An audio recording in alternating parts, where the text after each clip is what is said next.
할렐루야. 자, 오늘 출애굽기 9장 1절로 35절 말씀은 어제 이제 개구리 재앙, 이재앙, 파리떼 재앙이 마치고 이제 이어서 오늘 악질, 독종, 오박 재앙이 계속되고 있습니다. 자, 이 재앙들을 통해서 저는 이제 두 가지를 말씀을 드리고 싶은데요. 첫 번째는 지금 현재 이 땅에서 일어나고 있는 재앙들, 사건들, 문제들을 통해서 우리가 무엇을 보고 있는지, 어떤 관점으로 이것을 해석하고 있는지 이게 아주 궁금해요. 자, 오늘 나와 여러분이 내 주위에서 일어나고 있는 이 코로나, 독감, 또 어제 우리가 뉴스를 통해서 들으셨지만 인도에서는 열차가 삼중 충돌을 해가지고 300명 이상이 죽었고 1000명 이상이 지금 부상을 당했고, 또 인도에서 건설 중인 큰 바다에 그 다리를 놓고 있는데 다리가 그냥 우리 성수대교 무너지듯이 그냥 주저앉아 버렸죠. 이런 세계 처처에서 일어나는 대형 사고, 자연재해, 지금 현재 일어나고 있는 이런 재앙들이 어떻게 우리가 해석을 하고 바라봐야 되는 것인지. 그 다음에 두 번째, 여기 하나님은 계속해서 바로왕에게 경고를 하고 재앙을 내리지만 바로왕은 끔찍도 안 하죠. 예수님이 말씀하신 그대로 세상 끝날에는 이런 여러 일들이 일어나지만 악한 사람들은 하나님을 더욱더 미워하고 더욱더 반역하고 더욱더 핍박하고 더욱더 죽을 짓을 하더라 그런 거예요. 이건 성경에 써져 있는 그대로입니다. 그런데 여기서 하나 발견할 수 있는 것이 20절 한번 보실래요? 20절 읽습니다. 시작. 바로의 신하 중에 여호와의 말씀을 두려워하는 자들은 그 종들과 생축을 집으로 피하여 되었으나 21절. 여호와의 말씀을 마음에 두지 아니하는 자는 그 종들과 생축을 들에 그대로 두었더라. 예. 아무리 하나님이 경고를 하고 아무리 하나님이 얘기를 해도 하나님의 말씀을 마음에 두는 자가 있고 마음에 두지 않는 자가 있어요. 하나님의 말씀을 마음에 두는 자는 두려워하여, 하나님의 말씀이 내 마음속에 들어오니까 두려움이 오잖아요. 왜요? 빛이 들어오면 어두움이 드러나게 되어 있거든요. 빛이 들어오면 보이거든요. 죄가 보이고 문제가 보이고 살 길이 보이거든요. 그래서 우리가 말씀이 살아있어야 된다. 계시록 1장 3절에 이 예언의 말씀을 읽는 자와 듣는 자들과 지키는 자가 복이 있다 라고 예수님도 말씀하시고 사도들이 시간 말씀하는 이유가 마지막 때 살 길은 말씀밖에 없습니다. 그래서 그 말씀을 듣기 위해서 산을 넘고 물을 건너 바다를 건너서 비틀거리면서 말씀을 찾아오게 되어 있습니다. 근데 많은 사람들은 그 말씀을 마음에 두지를 않습니다. 자, 오늘 모세가 그랬거든요. 내일 이맘때 하늘에서 우박이 떨어진다. 근데 그 우박은 그냥 우박이 아닙니다. 불이 섞인 우박입니다. 자, 보시죠. 24절입니다. 24절 시작. 우박이 내림과 불덩이가 우박에 섞여 내림이 힘이 맹렬하니 애굽 정복의 그 대금 이래로 그 같은 것이 없던 것이라. 예. 자, 우박이 그냥 조그마한 우박이 아닙니다. 불이 섞인 우박이 하늘로부터 내려오는데 애굽 전역에, 근데 고센 땅에는 안 내리죠? 고센 땅에는 안 내립니다. 애굽 전역에 내립니다. 그러니 다 짐승이고 사람이고 들에 있으면 다 우박에 죽으니 빨리 집 안으로 다 들어와라, 이렇게 경고한 것입니다. 자, 그런데 그 말씀을 들은 사람들은 종과 짐승들을 집 안으로 다 들어가게 한 것입니다. 자, 그 말씀을 듣고 순종하는 사람들은 우박의 피해를 안 받습니다. 아니, 그 사람들이 애굽 사람이어도 하나님의 말씀을 두려워하고 하나님의 말씀을 순종한 사람들은 피해를 안 받습니다. 그런데 하나님의 말씀을 마음에 두지 않고 그냥 그대로 설마 아무렴 지금까지 한 번도 그런 일이 없었는데 하나님의 말씀을 믿지 않고 설마 하면서 순종하지 않은 사람들은 들에서 그 우박에 맞아 죽었습니다. 짐승들도 죽고 사람도 죽고 다 죽습니다. 오늘 나와 여러분이 하나님의 말씀을 하나님의 말씀으로 들어야 되는데 하나님의 말씀을 설마 안 믿고 대비하지 않고 순종하지 않으면 그 말씀대로 죽습니다. 저는 오늘 여기 악질제한 이 지금 5번째, 6번째, 7번째는 다 거의 짐승에게 임하는 재앙입니다. 자, 그런데 특히 독종재앙을 여러분들에게 소개하겠습니다. 8절부터 12절인데요. 8절 한번 보실까요? 8절 한번 보시죠. 시작. 여호와께서 모세에게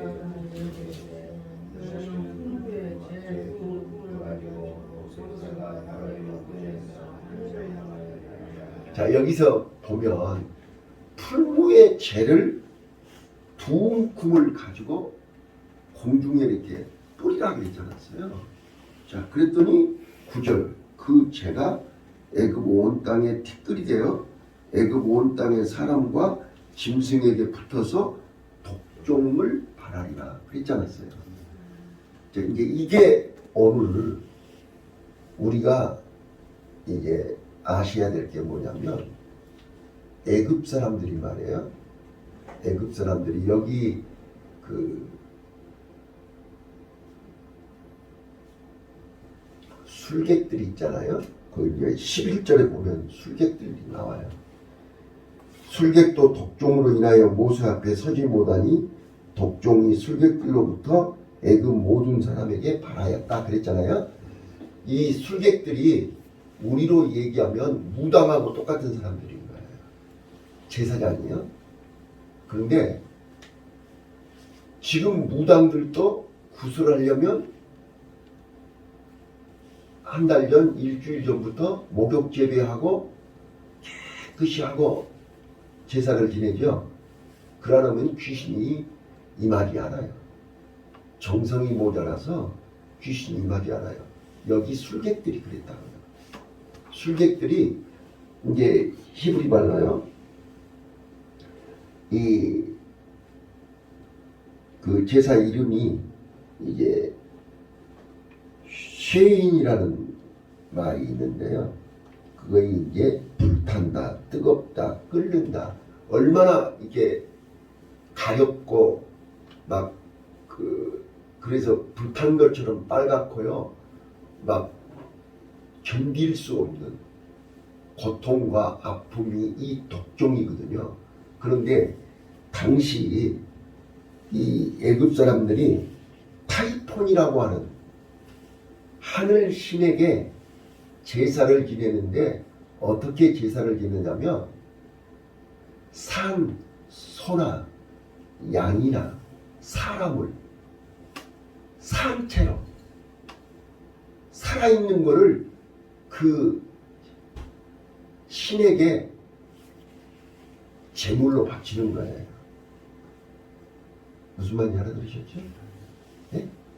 지금 애굽 사람들이, 이 술객들이 살아있는 사람, 살아있는 짐승을 제물로 하늘 신이라고 하는, 하이폰이라고 하는 그 애굽 신에게 산채로 불로 살라서 제물로 드렸다니까요. 자, 이제 그걸로 끝나는 게 아니에요.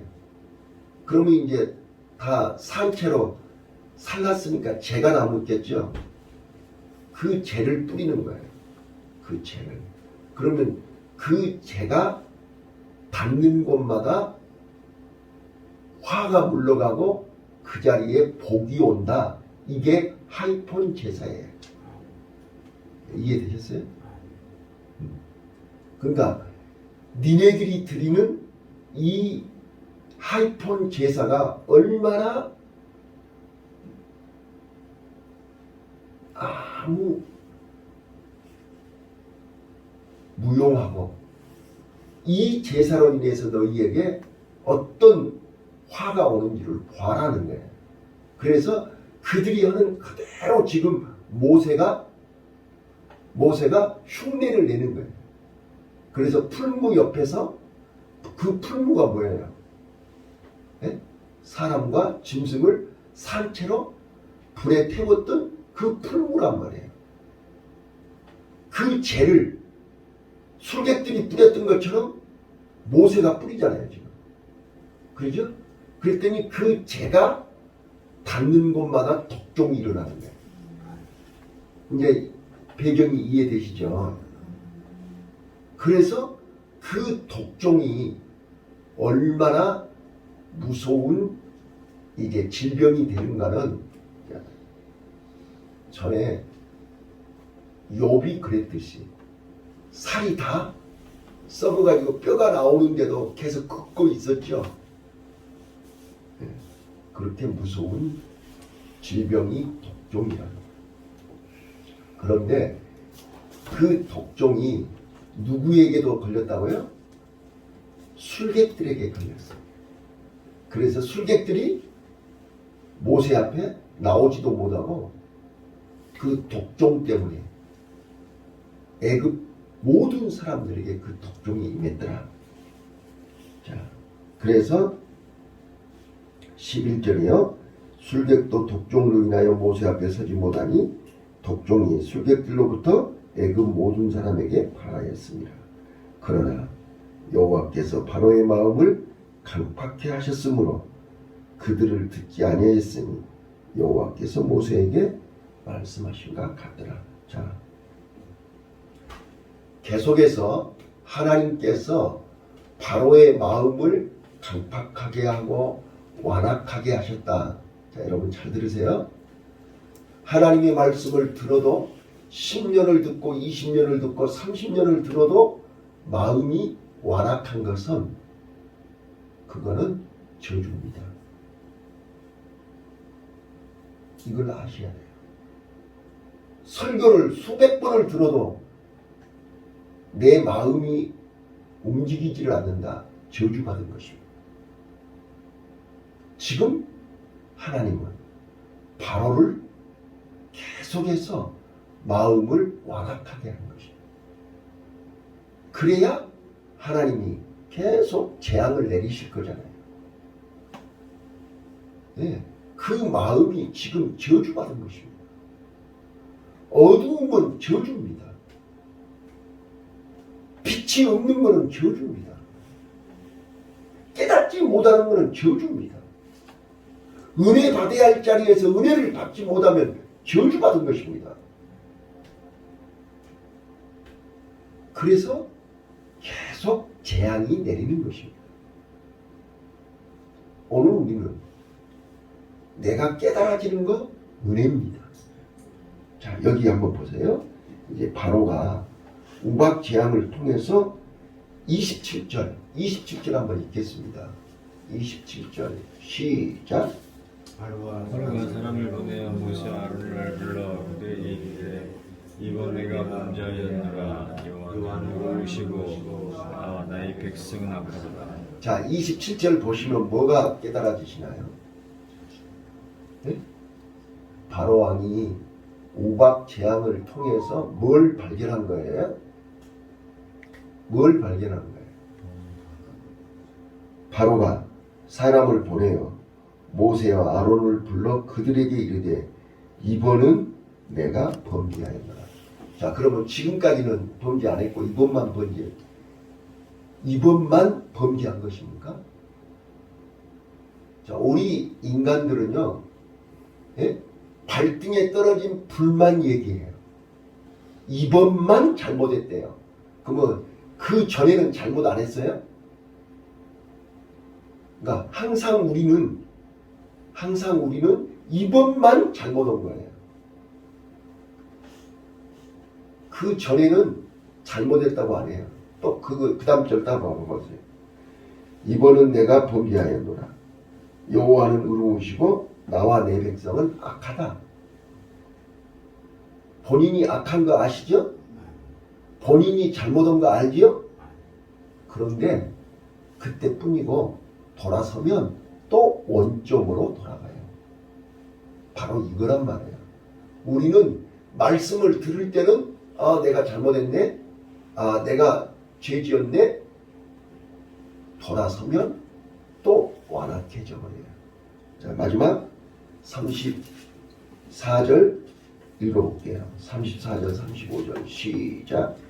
바로가 피와 우박 내승에 그친 것을 볼 때에 다시 분지하여 마음을 완강케 하니 그와 그 신하가 일반이라.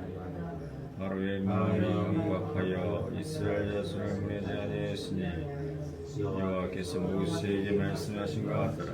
자, 저주받은 영혼들은요, 자기가 잘못한 것도 알고 자기 입으로 잘못했다 해놓고도 다시 또 원점으로 돌아가요.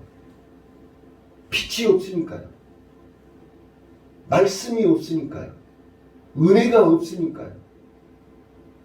돌아가요. 그래서 10년이 가고 20년이 가고 30년이 가도 그 자리에 있는 거예요. 달라지지가 않아요. 변화가 없어요. 진전이 없어요. 그래서 계속 원점으로 돌아가는 거예요. 또 그 자리. 그래서 9번 재앙을 당하고 10번째 재앙을 당해. 10이라고 하는 숫자는 완전 수지요. 완전히 이제 꺾어질 때까지 녹익어서 저 혼자 완전히 떨어질 때까지. 그 정도로 우리 인간이 완악하고 고집이 세요. 그래서 저는 말씀을 마칠게요. 오늘 하나님께서요, 그래도 나와 여러분을 자녀 삼으시고, 자, 부모는 자식을 절대로 포기하지 않아요. 맞죠? 왜 나를 요한복음 1장 12절에 영접하는 자, 그 이름을 믿는 자에게 하나님의 자녀가 되는 권세를 주셨는가를 이제 알게 된 거예요. 하나님의 자녀가 되면 그 자녀는 절대로 포기하지 않습니다. 아브라함에게 약속하신 이스라엘 백성, 그들이 그렇게 하나님을 원망하고 불평하고 하나님을 떠나도 하나님이 절대 포기하지 않습니다. 우리가 구약의 이스라엘 역사를 한번 봐보세요. 애굽에 가서 430년 동안 종생하라고 광야에서 40년 동안 했고 가나안 땅에다 넣어놨더니 가나안 땅에 가서도 그들은 또 타락했고 그래서 바벨론에 가서 70년 동안 종생활하고 다시 돌아와서 또 그들은 타락하고 그래서 로마에 의해서 망하고 계속 봐보세요. 이스라엘 역사를 봐보시면 그들은 끊임없이 하나님을 떠나요. 그런데 하나님은 끝까지 예수님을 보내서 그들을 대신해서 십자가에 죽게 하시면서 또 그들을 살려내요. 아멘. 오늘 하나님의 은혜, 나를 자녀 삼으시고 나를 끝까지 포기하지 아니하시고 나를 통해서 하나님의 계획, 하나님의 섭리, 하나님의 역사를 이루시려고 하는 하나님의 은혜를 발견하시고 오늘 또 그 하나님의 은혜 앞에 감사하시면서 승리하는 복된 하루 되시기를 예수님 이름으로 축원합니다. 기도하겠습니다.